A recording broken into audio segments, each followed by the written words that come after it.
एक मित्र ने पूछा है कि क्या हमें शादी करनी चाहिए।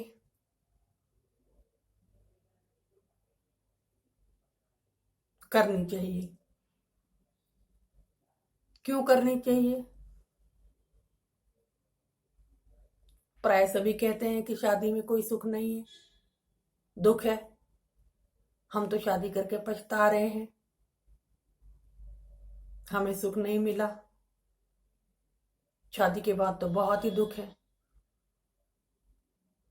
तो किसी की एडवाइस में मत आइए, आंख बंद कीजिए, अपने भीतर देखिए, लोगों की राय पर मत चलिए, खुद से महसूस कीजिए आपके अंदर से क्या आता है।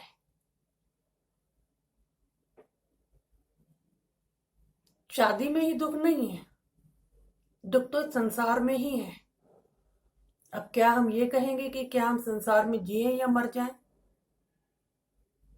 संसार को छोड़ के हम कहाँ भागेंगे?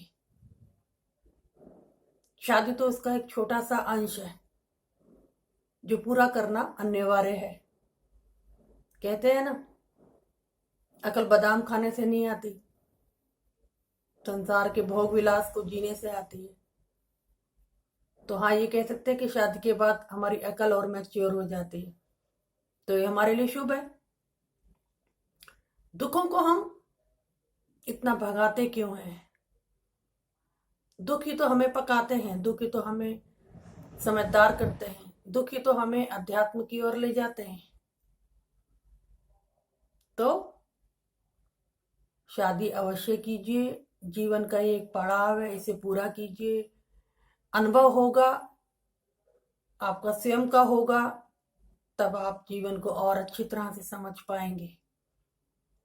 और शादी नहीं करेंगे तब भी कौन सा आप सुखी हो जाएंगे। मैंने अपने जीवन में ऐसे ऐसे मित्र देखे हैं, चाहे पुरुष हो चाहे स्त्री हो, जिन्होंने शादी नहीं की है।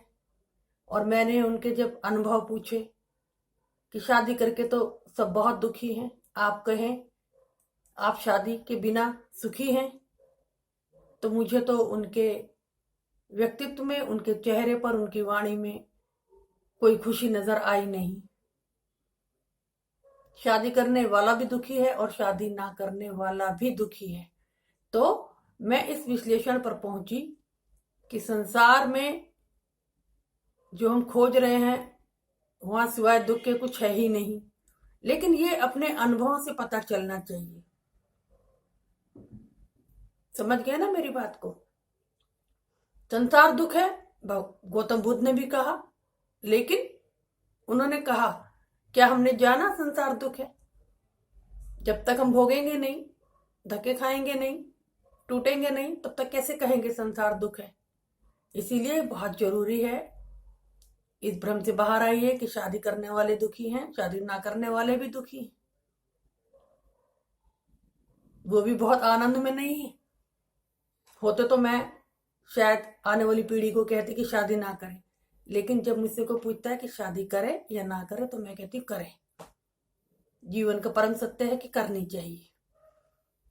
ठीक है, चलिए इसी के साथ ही शुभ रात्रि, मेरे प्रणाम।